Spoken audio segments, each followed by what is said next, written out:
Sabe, nós humanos andamos muito ocupados nesses últimos milênios. Desde que paramos de arrastar a mão no chão, demos um grande salto de chimpanzé a Homo sapiens. Fizemos muita bobagem, isso é certo. Mas também criamos umas coisas muito legais. E isso me fez pensar. Daqui a milhares de anos, quando estudiosos olharem para trás para fazer uma lista das invenções mais transformadoras e importantes da história da humanidade, o que será incluído nela? A lâmpada elétrica?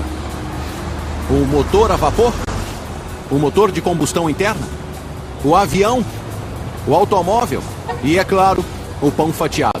Mas bem lá em cima, no panteão, junto com todas essas coisas, existe uma inovação mais recente, uma nova invenção que surgiu do nada e em pouquíssimos anos passou pelas nossas vidas como um verdadeiro tufão.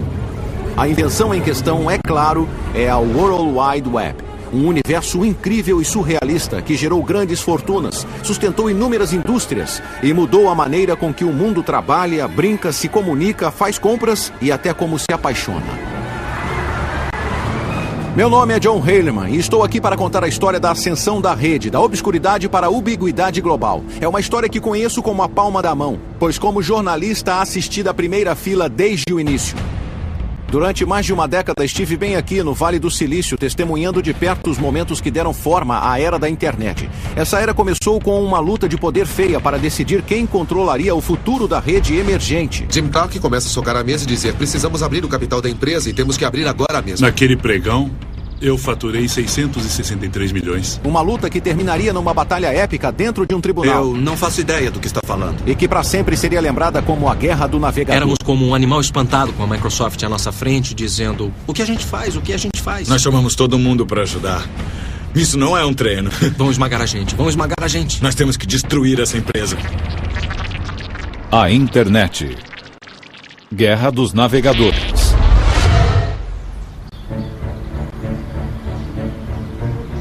Hoje todos estamos acostumados com a rede, com os seus grafismos e sons enfeitados, onde um clique do mouse pode nos direcionar a um novo caminho. Quem sabe onde se pode parar? Ah, que droga!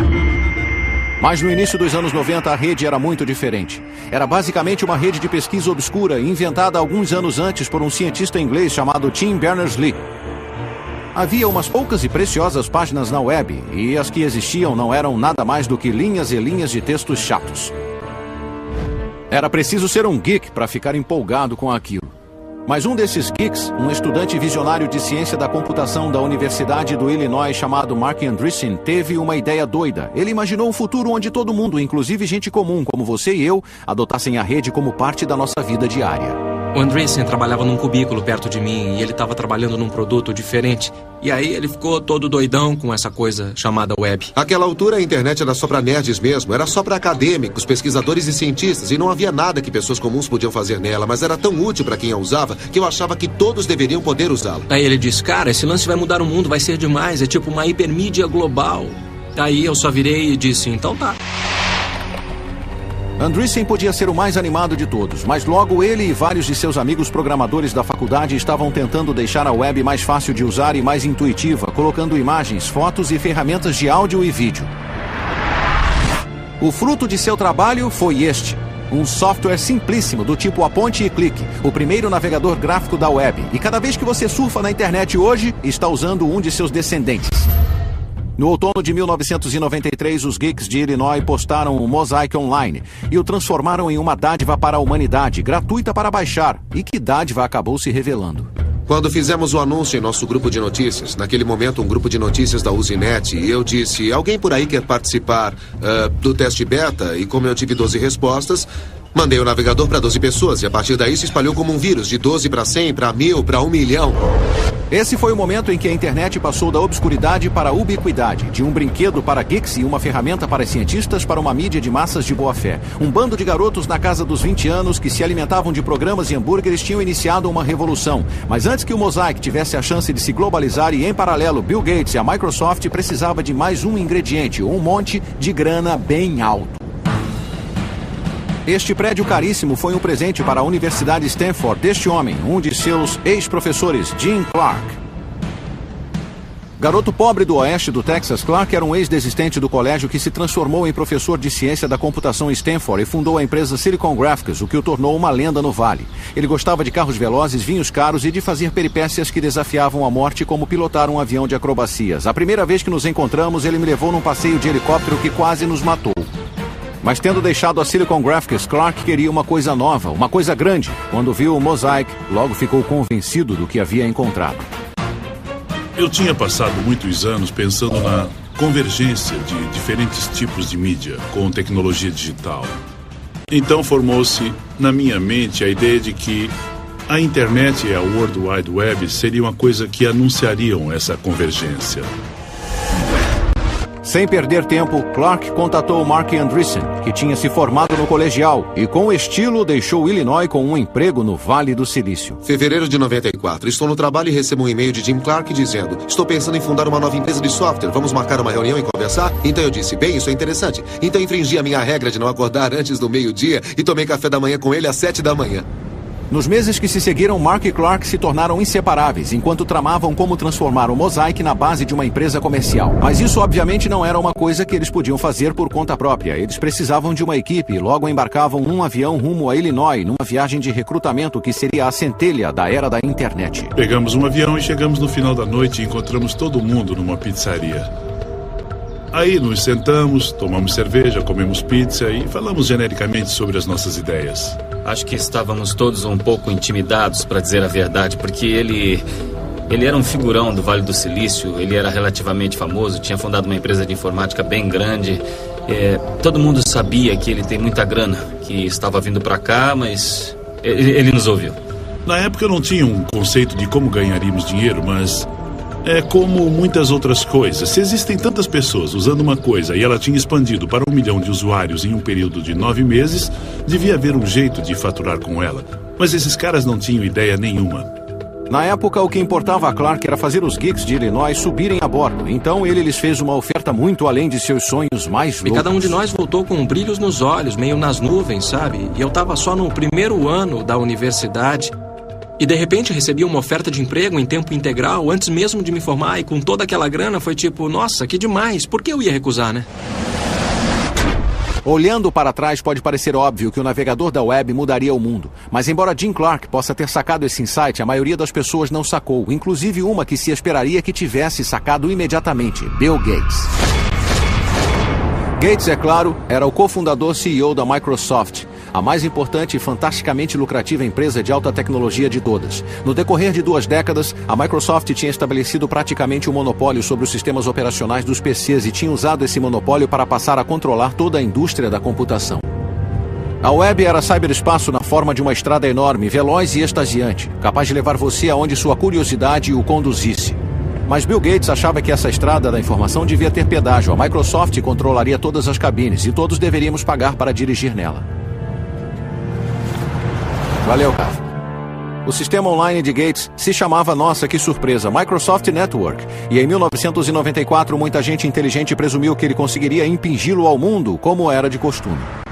Ali estava a super autopista de informação que os futuristas vinham prevendo há anos. E embora Gates ainda não tivesse se dado conta, o seu pior pesadelo estava para se tornar realidade. Um bando de moleques tão jovens e ambiciosos quanto ele já estava para ameaçar tudo o que ele representava e tudo o que a Microsoft tinha realizado.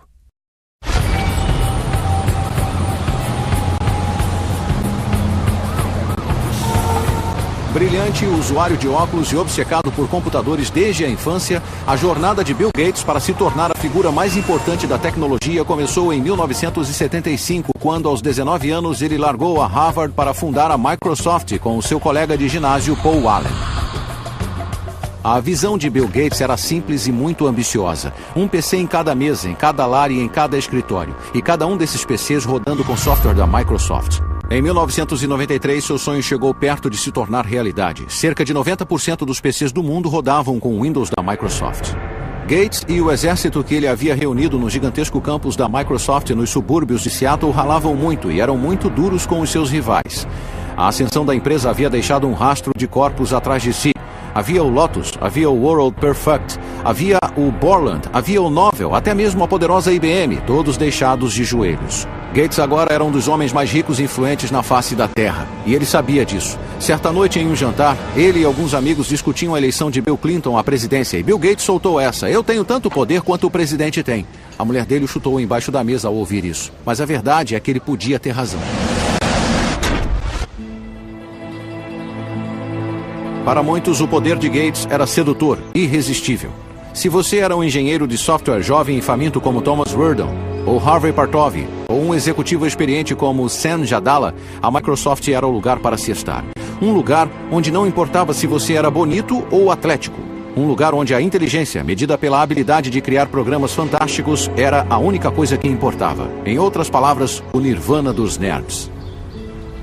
No início dos anos 90, o campus da Microsoft abrigava uma cultura muito dinâmica. Havia muitas das pessoas mais inteligentes em ciência da computação de todas as idades. Mas, no geral, era uma empresa surpreendentemente jovem. A idade média na empresa era 26, 27. A Microsoft não era a maior empresa de software do mundo, mas de um jeito estranho era a mais badalada e estava claro. Simplesmente você sentia uma coisa ao passar pela porta. Era um tipo de arrogância que acompanhava todo mundo que trabalhava na Microsoft. Não eram só os engenheiros. Entrei no Microsoft em 1987 e era um grupo de pessoas que queria vencer. Era um grupo de pessoas muito agressivas com toda a concorrência que havia. O comportamento da Microsoft era mesmo radical, mas a sua inspiração não era tanto a arrogância, mas sim o medo e a insegurança. Gates sabia que a qualquer momento algum iniciante qualquer numa garagem em algum lugar poderia surgir e derrubar a Microsoft do mesmo jeito que eles fizeram com outros. E junto com seu primeiro-tenente, Steve Ballmer, ele estava determinado a impedir que isso acontecesse.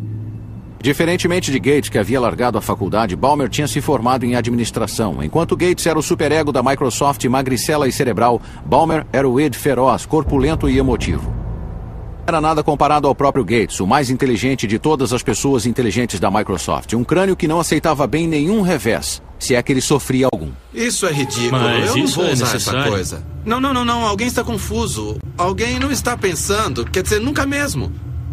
Vocês nunca entenderam o princípio da coisa. Todas as vezes que me encontrei com Gates, houve apenas um elemento consistente. O momento em que ele dizia que alguma coisa que eu disse tinha sido a coisa mais estúpida que ele já tinha ouvido. E eu nem trabalhava pro cara. Mas Thomas Werdon, sim. E ele se lembra de seu primeiro encontro com Gates como uma das experiências mais irritantes de sua vida. Ele não é conhecido por distribuir elogios. Ele só dizia tipo... É bom, tá bom. Provavelmente vamos ter que fazer mais do que isso. E esse era o máximo de feedback que a gente recebia.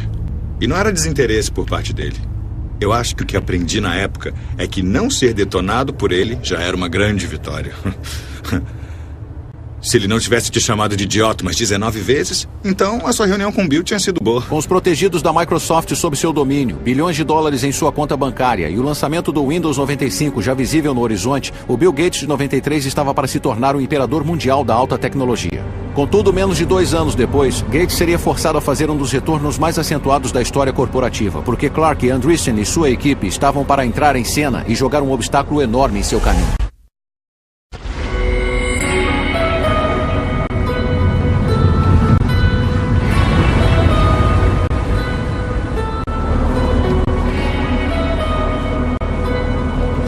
Algumas partes do mundo sempre foram ímãs para certos tipos de pessoas. Los Angeles atrai atores, Las Vegas atrai jogadores e Paris atrai artistas. Esta faixa de 50 quilômetros entre São Francisco e São José sempre foi um ímã para, digamos, aqueles com inclinação para a tecnologia. No verão de 1994, este lugar havia se tornado o lar de Jim Clark e seu jovem bando renegado de pioneiros do navegador. Nos meses seguintes, eles lançariam a empresa de software que teria o crescimento mais rápido que o mundo já havia visto, a Netscape Communications.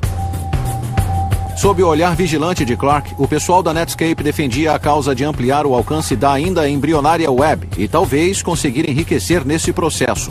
Mas antes, eles tinham de enfrentar um caso grave de choque cultural. Eu nunca tinha estado na Califórnia antes, e quando cheguei aqui foi tipo, como é que ninguém nunca me falou desse lugar antes? Isto é a Meca. Aqui é um tipo de Disneylândia dos geeks deste país. E também foi uma estratégia brilhante pegar um monte de caras, tirá-los de sua zona de conforto e jogá-los dentro de uma nova empresa, porque não fazíamos mais nada além de trabalhar. O plano era simples. Em Illinois, a gangue tinha criado o primeiro navegador gráfico da web, o Mosaic. Agora eles trabalhariam como doidos para montar um novo navegador com base nele e transformar a internet no futuro do comércio e da comunicação. Era só mais um dia comum de trabalho, certo? Eu acho que a missão, segundo foi comunicado a mim e ao resto do grupo, era tomar o mundo o mais rápido possível. Sabe, nada gigantesco, nada grandioso. Era só ir até lá e fazer um software tão atraente e tão legal que você teria de ser um idiota para não querê-lo. Mas todos na Netscape sabiam que o tempo era crítico. A cada dia que passava, a web se tornava mais popular. O receio era que outra empresa mais poderosa visse o seu potencial e lançasse um navegador antes que a Netscape tivesse essa chance. Trabalhava em ciclos de 36 horas, então eu trabalhava umas 24 horas e dormia umas 12 horas. E praticamente só comia balas e tomava soda limonada. Depois que começamos, predominou um grande senso de urgência. Porque todos nós sabíamos que não seria difícil. E eles tinham razão em se preocupar porque em Seattle, apesar de Bill Gates ainda ter as suas dúvidas sobre a web, alguns funcionários já sabiam da Netscape. Thomas Reardon, em certo momento, contatou a jovem empresa para farejar informações e descobriu que, apesar de seus temores, a Netscape em público emitia outra vibração, a de suprema arrogância. Sabíamos da existência deles à distância, então eu telefonei, falei com o executivo de lá e, basicamente, o cara me mandou plantar batata. E eu pensei, nossa, os outros para quem eu ligava reagiam tipo, a Microsoft tá ligando. A Netscape, 15 minutos depois, me mandou, não estamos interessados. E não se limitou a isso não, porque depois veio um nem pense em ligar de novo.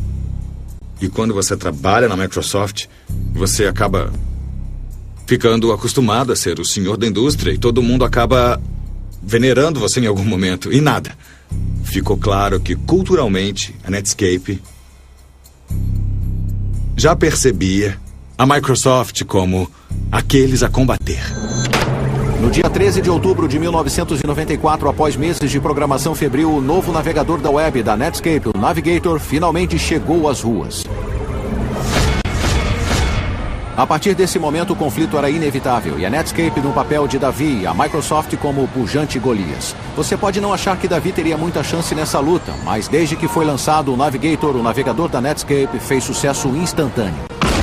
Na noite do lançamento, ocupamos uma das salas de conferência, montamos um computador para acompanhar os downloads e criamos um efeito sonoro, um tiro de canhão, cada vez que alguém baixasse o software. E depois de um tempo parecia uma guerra, porque não paravam, os tiros de canhão eram contínuos. Em pouco tempo, a web se espalharia como fogo de palha por todo o globo. A era da internet havia começado e não tinha nada a ver com a Microsoft. Não se tinha visto nada parecido na história do software. Em 30 dias... 90% das pessoas que estavam na web mudaram do Mosaic para o Navigator. E isso não acontece nessa área. Nunca, nunca, nunca. Num dado momento, a Netscape teve 1 milhão de downloads. E então nós pensamos, o que é que está havendo? 1 milhão de downloads? Esse é um número considerável, mas a verdade é que as preocupações da Microsoft com a Netscape não se limitavam a um mero navegador. E entender o motivo requer só um pouquinho de conhecimento técnico. No ramo da informática, as empresas que têm o maior poder controlam o que é conhecido como plataforma de software. É o software sobre o qual os outros programas rodam. Com seu quase total monopólio com o sistema operacional Windows, a Microsoft controlava essa plataforma. E sobre ela aconteceu toda a ascensão e queda no ramo da informática. Durante muitos anos era impossível imaginar que qualquer um pudesse desafiar a sua supremacia. Mas então os muitos rivais de Bill Gates no Vale do Silício começaram a imaginar um futuro diferente, no qual o navegador poderia ser uma plataforma alternativa, onde você poderia satisfazer todas as suas necessidades online, e assim nivelando a concorrência na indústria e transformando o Windows, o software mais rentável na história do homem, totalmente irrelevante. De repente nos demos conta disso. Uau, a blindagem tem um ponto fraco. Existe um jeito de alguém derrotar a hegemonia do Windows. E existem outros programas que podem se popularizar e, de repente, nós podemos perder a nossa posição de liderança. O sucesso repentino da Netscape não passou despercebido para a Microsoft. De repente, Bill Gates entendeu não só a importância da web, como também a escala de sua própria estratégia e a necessidade de ratificá-la. Imediatamente. Certa vez, tarde da noite, Gates sentou-se ao seu computador e redigiu um memorando de convocação intitulado A Onda de Maré da Internet. Ele declarou que a web era o desenvolvimento mais importante na computação desde o PC e ele se referiu à Netscape como uma nova concorrente nascida na internet, uma concorrente da Microsoft que deveria ser equiparada e derrotada. E isso significava destruí-la. E houve uma guinada na rota. Todo mundo agora mesmo. Não na semana que vem, nem no mês que vem, mas a partir de amanhã. Deem um jeito de fazer mudanças. Bom, a mensagem de Bill para a empresa era: vamos procurar muitos jeitos novos de travarmos essa nova batalha. Dá para dizer que esse foi o início da Guerra do Navegador.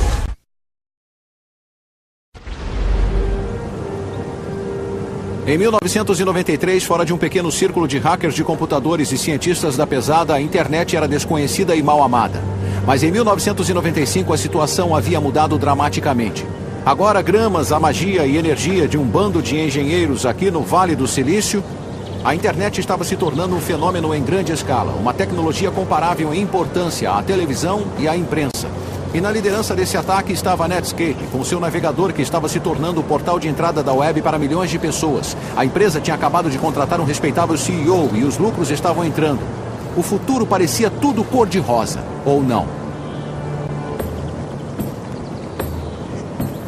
Este homem com certeza não concordava. Ele se chama Gary Reback, um conhecido advogado antitrust do Vale do Silício que no verão de 1995 estava se preparando para a batalha de sua vida. Como muitos outros no Vale, ele sabia que Bill Gates queria a internet e, mais do que a maioria, ele sabia, graças a uma carreira de conflitos com a Microsoft em defesa de seus clientes do Vale, que quando Gates defendia seus negócios, uma coisa era certa: havia sangue. E Reback tinha sido contratado pela Netscape e, na hora, ele viu que a jovem empresa havia subestimado e muito a ameaça que enfrentava. O plano empresarial da Netscape presumia que a Microsoft obedeceria à lei, ou que alguém os forçaria a obedecer à lei, e eu suponho que isso não seja nenhum absurdo. Afinal, quando você abre um negócio, não espera que um concorrente incendeie a sua fábrica. Não espera que um concorrente vá aos seus distribuidores e os ameace de falência se comercializarem o seu produto. Mas foi exatamente isso que a Microsoft fez. O problema para a Netscape era que a Microsoft e Bill Gates tinham percebido que a jovem empresa era a principal ameaça à sua dominância continuada. Na salva de abertura de uma guerra de alta tecnologia, Gates despachou um grupo especial de enviados, incluindo Thomas Werdon, para um encontro de chefões por trás das linhas inimigas aqui, onde então era a sede corporativa da Netscape. E o resultado foi uma das reuniões mais controversas da história empresarial moderna. Sabe-se com certeza que a reunião entre a Microsoft e a Netscape aconteceu aqui, mas o que aconteceu por trás de portas fechadas ainda é assunto de muito debate. A versão da Microsoft é mais ou menos assim. Nós fomos até lá em junho de 1995 e tivemos uma discussão bem aberta com eles sobre como poderíamos trabalhar com a Netscape, como trabalharíamos com ele em servidores da web, navegadores, e como daria para usar, tipo, o Microsoft Word para rodar com o software da Netscape. Foi uma discussão bem ampla, que rolou por umas 6 horas, um dia inteiro de discussões. E foi interessante, a reunião correu fácil e amistosamente. Ei, isso não parece tão ruim, mas a versão dos eventos da Netscape foi só um pouquinho diferente. Eles foram à reunião e fizeram uma oferta. E a oferta era: eu venço e talvez vocês sobrevivam. Ou eu venço e talvez vocês não sobrevivam. Basicamente, essas eram as duas escolhas. Parecia aquela cena de O Poderoso Chefão. A Netscape recebeu uma oferta que não podia recusar. Eu era um bebê, e eu e alguns dos outros garotos fomos lá, e ao estilo do Poderoso Chefão, ameaçamos a Netscape. Isso é um absurdo, é descaradamente absurdo. A Microsoft nos ofereceu $1 milhão por acesso ilimitado a toda a nossa tecnologia, e esse era um montante total da oferta. Então, essencialmente, eles disseram: compraremos toda a sua empresa por $1 milhão. Peguem ou larguem, mas se largarem, nós vamos copiar tudo o que fizerem. Eu me lembro de ter pensado na hora: se isso não é ilegal, deveria ser.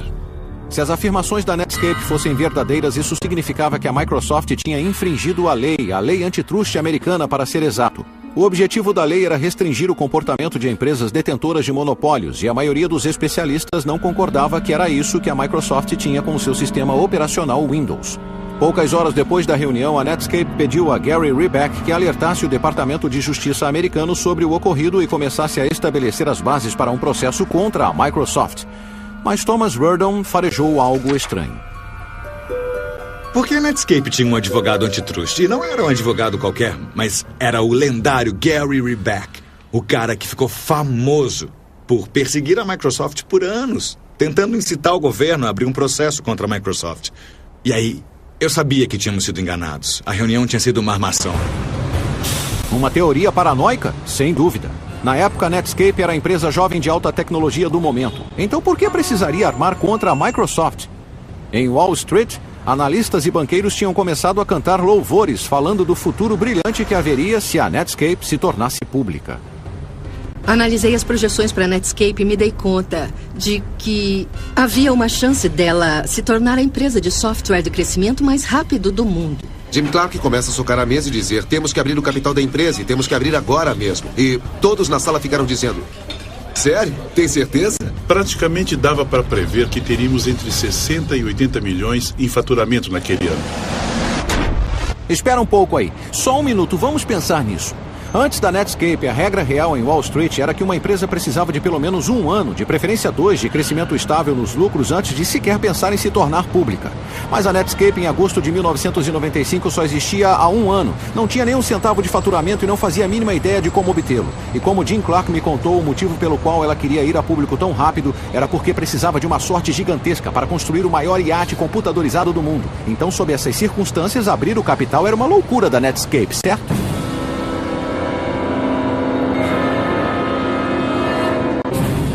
Errado. Em seu primeiro dia na bolsa, as ações da Netscape subiram como um foguete, provocando um crescimento na internet que ressoaria pelo resto da década.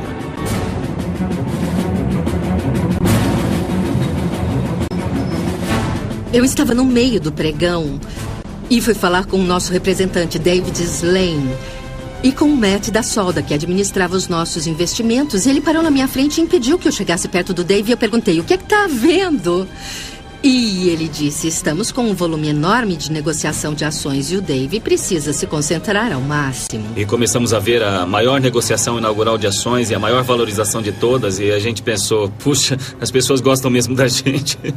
A internet passou do nada à maior história a chegar à mídia e à consciência do consumidor em toda a história. E então, naquele momento, a atenção que nós recebemos caiu fora da escala. Eu tinha investido 5 milhões na empresa. E no final daquele dia, naquele pregão, eu faturei 663 milhões. O suficiente para Clark comprar o seu iate.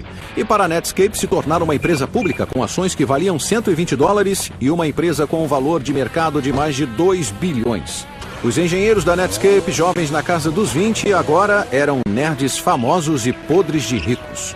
E é claro que isso lhes subiu a cabeça. E no alto de suas viagens eles começaram a pensar que eram invencíveis. Eles até tratavam os seus aliados com arrogante indiferença. E os seus inimigos? Havia um em especial. Eles violaram uma das regras mais sagradas do Vale do Silício. Não faça sombra no gigante. Nos dias em que ninguém mandaria a Microsoft se catar, lá ia Marc Andreessen à imprensa, repetidamente desdenhando a empresa. Marc Andreessen deixou muito claro em muitas ocasiões que ele não achava a Microsoft grande coisa, não achava que o software da Microsoft era de qualidade e achava que o Windows estava morto. O Windows será um conjunto de drivers de dispositivos mal depurados. Essa é uma das suas declarações mais notáveis. Um conjunto de drivers de dispositivos mal depurados? O que isso quer dizer? Para as pessoas que falam a nossa língua como você e eu, não parece tão ruim. Mas se você é engenheiro, o tipo de pessoa que fala geek, o comentário de Marc Andreessen foi o equivalente a xingar a mãe de Bill Gates.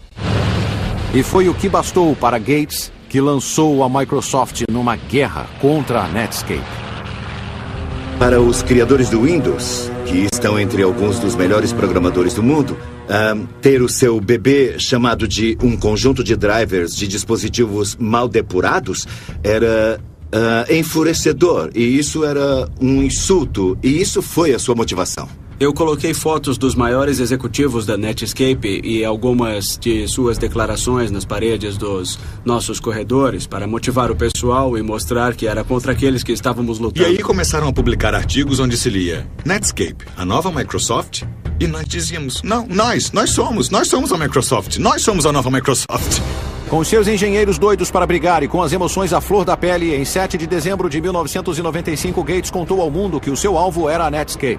A Microsoft pretendia levar a empresa iniciante de Clark e Andreessen para a cova com o seu próprio navegador, o Internet Explorer. A Microsoft rapidamente marcou uma reunião de analistas e imprensa em Seattle. E eles fizeram isso de propósito no dia do aniversário do ataque a Pearl Harbor. Foi chamado de Dia de Pearl Harbor e a ideia era que atacariam a Netscape com tudo o que eles podiam. Todos na Microsoft, todos os grupos, todos os produtos estavam alinhados e concentrados na luta contra a Netscape.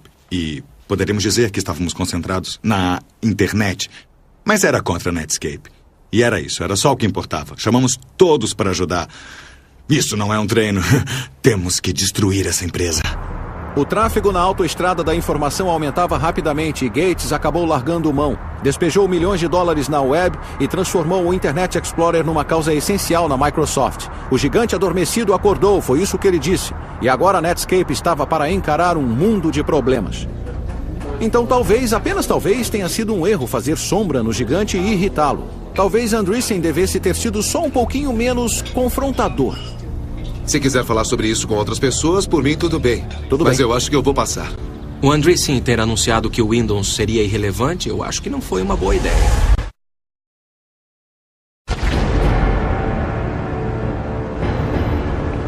Em 1996, a internet estava no auge. Com bilhões de dólares em jogo, a Microsoft e a Netscape estavam num duelo de titãs para ver quem se tornaria a força dominante no admirável mundo novo da web. E agora ele entrava em sua fase final, a mais dramática, e para a Netscape, a fase mais devastadora. Apesar da Netscape ter começado antes, a equipe do Internet Explorer da Microsoft tinha algumas boas vantagens. Grandes recursos financeiros, muitos programadores talentosos e um líder, Bill Gates, que estava disposto a fazer qualquer coisa, inclusive infringir a lei para aniquilar a Netscape. A empresa de jovens que agora dominava a web havia conquistado o fascínio do público e ameaçava finalmente minar a dominância de medo da Microsoft. Eu me lembro de voltar à faculdade e conversar com os amigos e dizer a eles: eu estou trabalhando na criação de um concorrente da Microsoft para o Netscape, e o pessoal ficou rindo, pensando: você está viajando, não tem como. O plano da Microsoft era bem simples: analisar cada movimento da Netscape e imitá-lo, lançar versões sequenciais do Internet Explorer e lentamente acabar com a liderança da Netscape no mercado de navegadores, 1 ponto percentual por vez. A minha rotina era me levantar, dar o café para os meus filhos, levá-los para a creche e chegar ao trabalho lá pelas 9h30 da manhã. Então ficar até as 3h30 da madrugada. Eu ia para casa, dormia umas 4 horas, acordava com as crianças, tomava café, as levava à creche e trabalhava das 9h30 às 9h30. Comparado aos outros funcionários da Microsoft, não recebíamos nenhum adicional, só tínhamos medo de que o nosso produto perdesse. E não eram só os engenheiros que trabalhavam como se a vida deles dependesse disso. Gates também tinha à sua disposição uma outra arma formidável, o seu obscuro exército de vendedores. Ardilosos, implacáveis e às vezes furtivos, a sua missão era clara: tirar o Navigator da Netscape do mercado por quaisquer meios necessários, cortar o seu suprimento de oxigênio, como um funcionário da Microsoft disse, e enfiar o Internet Explorer goela abaixo de cada cliente da Microsoft. As pessoas que vendiam software a fabricantes de PCs eram como um culto obscuro de pessoas que sabíamos estar faturando de um jeito que talvez nem fosse bom saber. E eles eram como ninjas. Era uma coisa tipo: não pergunte a eles o que fazem, como fecham acordos. Eram acordos de $500 milhão, ou seja, eram vendas bem grandes de multimídia. E eles faziam seja lá o que for que eles faziam, e eu não queria saber, e as pessoas à minha volta também não. O exército silencioso de vendedores assassinos de Gates usou todo tipo de tática maliciosa para impedir que os fabricantes de PCs instalassem outro navegador que não o Internet Explorer.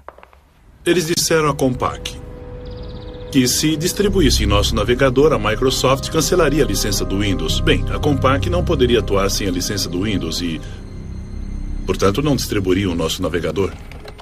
Podia-se dizer o que quisesse sobre o jogo sujo da Microsoft, mas estava funcionando. Enquanto as duas empresas corriam cabeça a cabeça com versões sequenciais de seus navegadores, a fatia de mercado do Internet Explorer ia crescendo e a Netscape começou a sentir o bafo da Microsoft em seu pescoço. Não havia espaço para erro. Se perdêssemos um só prazo, o cara já estava nos nossos calcanhares. Então não havia brecha, foi duro. Éramos como um animal espantado com a Microsoft à nossa frente, dizendo: o que a gente faz? O que a gente faz? Vão esmagar a gente. A sensação de morte iminente da Netscape foi incrementada por mais um fator. Para a empresa poder ficar à altura de seu potencial, ela precisava ser lucrativa, então cada centavo de lucro era precioso. Mas a Microsoft tinha bilhões de dólares no banco, e isso lhe permitiu fazer uma coisa extraordinária. Em vez de cobrar por seu navegador da web como a Netscape precisava, a Microsoft podia dar o Internet Explorer de graça, no pacote integrado do sistema operacional Windows. Com o IE4, acabou. Não era mais: vamos vencer com o Explorer 4. Nós já tínhamos mais de 80% dos usuários, ou seja, todo mundo. Em setembro de 97, a Guerra dos Navegadores terminou. A Microsoft saiu triunfante. A Netscape estava recuando, com os negócios por um fio, e sua sobrevivência era questionada. Para marcar o lançamento do Internet Explorer 4, Bill Gates decidiu dar uma festa para os guerreiros do software que criaram seu novo navegador. Mas em vez de fazê-la aqui, em Seattle, ele decidiu que seria muito mais delicioso aqui, em São Francisco, no coração do território da Netscape. Durante a celebração que se seguiu, Thomas Werdon e seus colegas bêbados notaram um E, o símbolo do Internet Explorer de quase 3 metros no saguão da festa, e foram tomados por uma ideia demoníaca, mesmo que inebriada. Decidimos içar aquele E enorme, pesando centenas de quilos num caminhão, e nós não conseguimos prendê-lo de jeito nenhum. Depois de prender o E gigantesco na caçamba do caminhão, os funcionários bêbados da Microsoft pagaram um motorista para levá-los até o Vale do Silício. E eles o jogaram aqui, na fonte da Netscape, e então voltaram para o hotel. Uma brincadeira infantil? Com certeza, mas também muito significativa. Daquele momento em diante, a Netscape só declinaria. Um ano mais tarde, a sua fatia de mercado, agora na casa de um único dígito e caindo, a empresa que anunciou a era da internet foi comprada por uma empresa muito maior, mas muito mais careta, a AOL. Nós tínhamos a sensação de fazer uma coisa que duraria, e aí sermos incorporados pela AOL foi uma sensação bem ruim. Acabou, já era, não vai durar. E isso foi bem difícil. Jim Clark também ficou chateado com a morte da Netscape, mas ele tinha alguns milhões jeitos de se consolar. Eu havia investido 5 milhões na empresa e faturei quase 2 bilhões. Isso foi um pouco além do que eu precisava. Um pouco além. Todos os engenheiros originais do Netscape também ganharam os seus milhões, mas no fim eles só podiam pensar no que poderia ter sido. Sabe, nós não éramos nada. Éramos muito melhores que isso. Éramos muito melhores. Nós seríamos perdedores benevolentes. Não, nós teríamos sido maus. Eu sei disso agora, quer dizer... nunca tivemos a chance de ser realmente maus. Jim Clark e a sua gangue de programadores podiam ter sido derrotados, mas pelo menos para eles a guerra havia terminado. Contudo, para a Microsoft e para Bill Gates era o oposto. Eles estavam para enfrentar um inimigo muito maior e mais implacável do que a Netscape, e era um inimigo diferente que qualquer outro que Gates já havia enfrentado. Ele não estava sediado no Vale do Silício e mal sabia a diferença entre software e linguiça, mas ele ameaçaria partir a Microsoft em dois. O inimigo era o governo norte-americano, que passara a acreditar que Gates não era um herói, mas um terrorista de alta tecnologia. O ano é 1998 e o Departamento de Justiça dos Estados Unidos, incentivado pelos inimigos da Microsoft no Vale do Silício e em particular pela Netscape e seu advogado Rottweiler Gary Reback, abriu um histórico processo antitruste contra a empresa de Bill Gates. O governo acusou a Microsoft de usar o monopólio do Windows para executar uma série de práticas empresariais predatórias e excludentes para evitar que consumidores acessem os produtos da Netscape e assim enterrar a empresa iniciante e pioneira. Agora, com o futuro da Microsoft na balança, o homem que havia dito ser tão poderoso quanto o presidente viu a sua empresa ser arrastada para os tribunais, acusada de ser uma canalha que infringia a lei, e ele foi forçado a aguentar uma maratona de depoimentos filmados em vídeo. Eles haviam feito perguntas a ele e filmado as suas respostas, antes do julgamento. E eu acho que isso era algo novo para Bill Gates, ter alguém lhe fazendo perguntas duras que ele não podia se recusar a responder. O senhor digitou aqui, importância grande. Não. Não?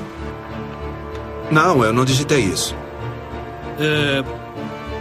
Quem digitou grande?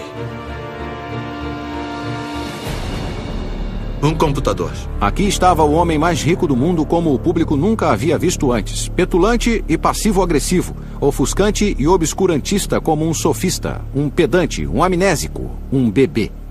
Eu nunca vi um selo como esse. Eu nunca usei um selo como esse.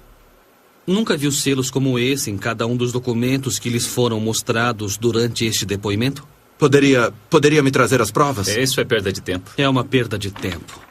Eu não faço ideia do que estão falando quando dizem pedir.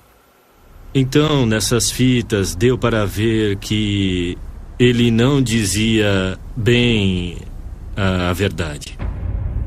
No tribunal, o governo mostrou Gates na tela, negando qualquer conhecimento sobre a infame reunião de junho de 1995 com a Netscape, inclusive dizendo que, na época, eu não sabia o que a Netscape estava fazendo. Mas quando mostraram ao tribunal um e-mail enviado por Gates e alguns funcionários de alto escalão da Microsoft algumas semanas antes da reunião, delineando a sua estratégia para lidar com a Netscape, Gates declarou que havia um acordo poderoso a fazer com a Netscape e que talvez a Microsoft devesse comprar uma parte da empresa ou coisa assim, dizendo que ele realmente queria ver isso acontecer. Tivemos pessoas que forçaram a barra e fizeram acordos que, em retrospecto, não deveriam ter sido feitos. Eu diria que sim, acho que fizemos. E isso dificultou muito para a nossa concorrência, porque nós aproveitamos da nossa posição e, claramente, infelizmente, foi isso que se tornou a nuvem escura sobre a Microsoft.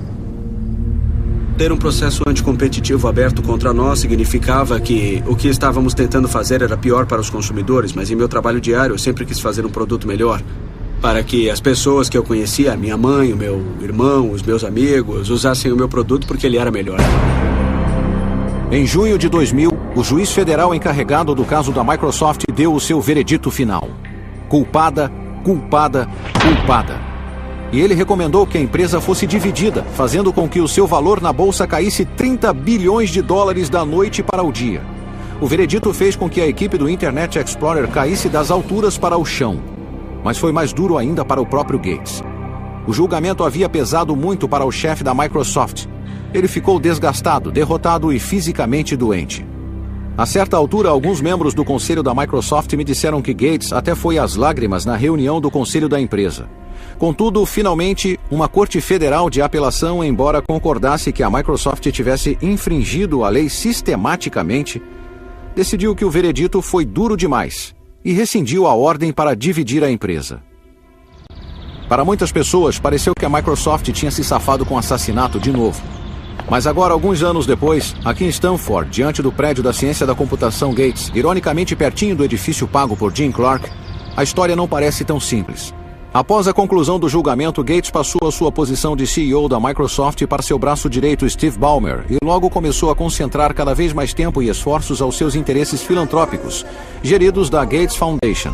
O que ficou claro é que, tal qual J.D. Rockefeller, o barão da borracha de uma era anterior, Gates poderia acabar mudando o mundo com seu trabalho beneficente, tanto quanto o fez com a Microsoft. E está igualmente claro que a Microsoft não é mais a força que já foi. O jeitão e a bravata de cowboy que definiu a empresa em sua época de ouro já era. Embora a Microsoft tenha vencido a guerra do navegador, a revolução causada pela Netscape deu luz a uma nova geração de iniciantes, empresas como a Google, que fizeram a Microsoft parecer velha, perdida e lenta, assim como a Microsoft e Gates haviam feito com a IBM 2 décadas atrás. Então uma lição eterna do mundo da alta tecnologia foi comprovada de novo, que até mesmo os impérios mais poderosos podem desaparecer em um clique.